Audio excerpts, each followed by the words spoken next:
Good morning, and here the Victorian period, which starts from the year 1832 and ends 1901.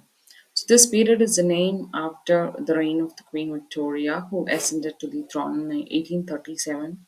It lasted until she died in 1901. It was a time of great social, religious, intellectual, and economic issues heralded by the passage of the Reform Bill, which expanded voting rights.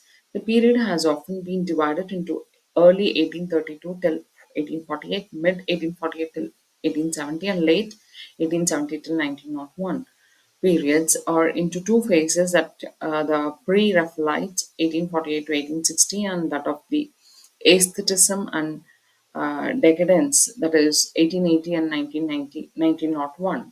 The Victorian period is in strong connection with the Romantic period for being the most popular, influential, and prolific period in all the English in all of the English and world literature.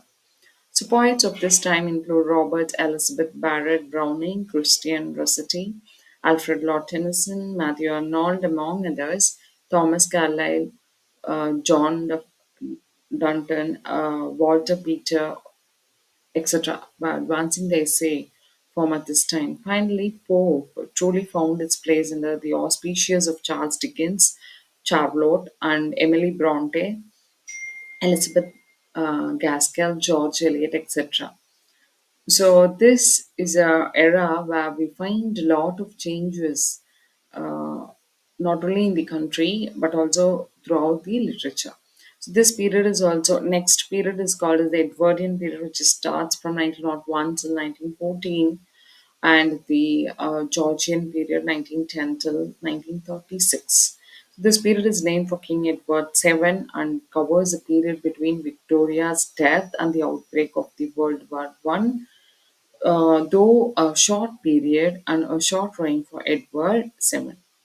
So here this era includes incredible classical novelists such as the Joseph Conrad Ford, Max Roxford, Rudyard Kipling, H.G. Wells, and Henry James, who was born in America but spent most of their writing career in England. Notable poets such as Alfred Noyes and William Butler Yeats, and dramatists such as James Barrie, George Bernard Shaw, and John Galsworthy. See, the Georgian period usually refers to the reign of the George V, but sometimes also include the reign of the four successive Georges from 1714 till 1830. Here we refer to the former description as it appeals chronologically and covers, for example, the Georgian poets such as Ralph Hodgson, John Masefield, W. H. Davis, and Rupert Brooke.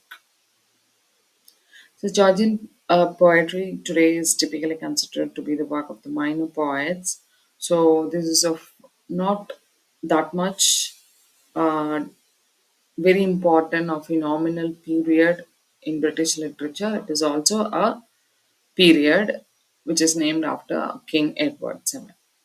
So next comes our modern period. So this modern period traditionally applies to works written after the after the start of the World War One.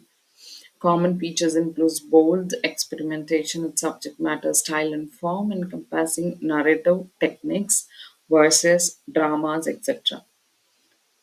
W.P. Yeats' words, Things Fall Apart, the center cannot hold, are often referred to when describing the core tenet of the feeling of the modernist concerns. Same of the most notable writers of this period includes James Joyce, Virginia Woolf, Joseph Conrad, Dorothy Richardson, Auden, Seamus Heaney, Wilfred Oz, etc.